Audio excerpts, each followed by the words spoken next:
শেরপুরের 10 আনি ও পুরাতন ব্রহ্মপুত্র নদের পানি বেড়েছে। এতে তীব্র ভাঙনে হুমকির মুখে পড়েছে শত শত একর জমি, পুরাতন বাজার, শিক্ষা ও ধর্মীয় প্রতিষ্ঠান। এ বিষয়ে আমরা আরও বিস্তারিত জানতে চাই। কামারের চর 10 আনি নদীর তীর থেকে যোগ দিচ্ছেন সহকর্মী জাহিদুল হক সৌরভ। সৌরভ, জানাবেন নদীর পার ভাঙন প্রতিরোধে কর্তৃপক্ষ কোনো ব্যবস্থা নিচ্ছে কিনা এবং যাদের ঘরবাড়ি আসলে এই ভাঙনের মুখোমুখি হয়েছে তাদের আশ্রয়স্থলে নিয়ে যাওয়া হচ্ছে কিনা বলবেন।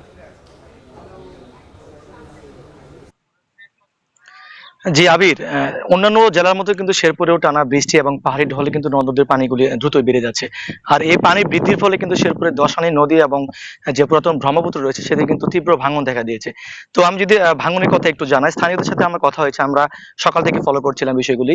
স্থানীয়রা বলছেন যে বিগত বেশ কয়েক বছর ধরে কিন্তু এই নদীর ভাঙনে তেমন কোনো দৃশ্যমান কোনো ব্যবস্থা গ্রহণ করা হচ্ছে না।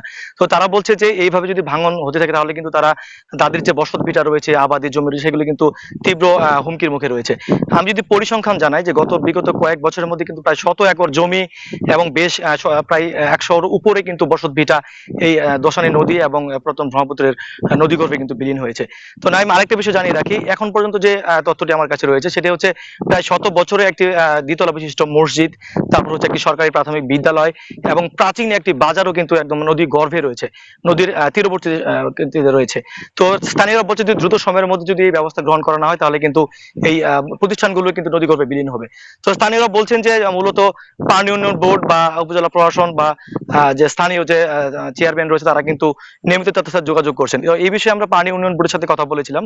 তারা বলছেন যে এই প্রায় কয়েক কিলোমিটার জুড়ে কিন্তু এই ভাঙন দেখা দিয়েছে। তারা বলছেন যে যদি এই ভাঙন রক্ষা করা হয় তাহলে কিন্তু এখানে স্থায়ী একটা বড় বাজেটের বিষয় রয়েছে। সেই ক্ষেত্রে কিন্তু পানি উন্নয়ন বোর্ড তাদের কাছে কিন্তু কোনো প্রকার বাজেট নেই। এই বিষয়ে তারা বলছেন যে তারা ঊর্ধ্বতন কর্তৃপক্ষের সাথে যোগাযোগ করেছেন, যদি কোনো সময় বাজেট মিলে তাহলে হয়তো দ্রুত সময়ের মধ্যে এখানে স্থায়ী বেড়িবাঁধ নির্মাণ করে এই ভাঙন ঠেকানো যাবে। তো স্থানীয়রা বলছেন যে আসলে আমি যেখানে দাঁড়িয়ে রয়েছে আমার পেছনে কিন্তু একটি পাট ক্ষেত রয়েছে, কয়েক বিঘা জমির মধ্যে এই পাট ক্ষেত রয়েছে। স্থানীয়রা বলছেন যে কালকে পর্যন্ত এই পাট ক্ষেত থেকে প্রায় 5 থেকে 6 হাত দূরে ছিল নদীর পাড়, আজকে কিন্তু একদম পাট ক্ষেতের নিকটবর্তী চলে আসছে। তারা বলছেন যে হয়তো আর 2-1 দিনের মধ্যে পুরো পাট ক্ষেতে একজন নদী গর্ভে বিলীন হবে। তো এইভাবে চলতে থাকলে আসলে অনেক ক্ষয়ক্ষতির সম্মুখীন তারা হবেন। তো এই বিষয়ে আমরা যারা ইউপি চেয়ারম্যান রয়েছেন ওই কামারচর ইউনিয়নের এবং ইউপি সদস্যরা রয়েছে তাদের সাথে আমার কথা হচ্ছে।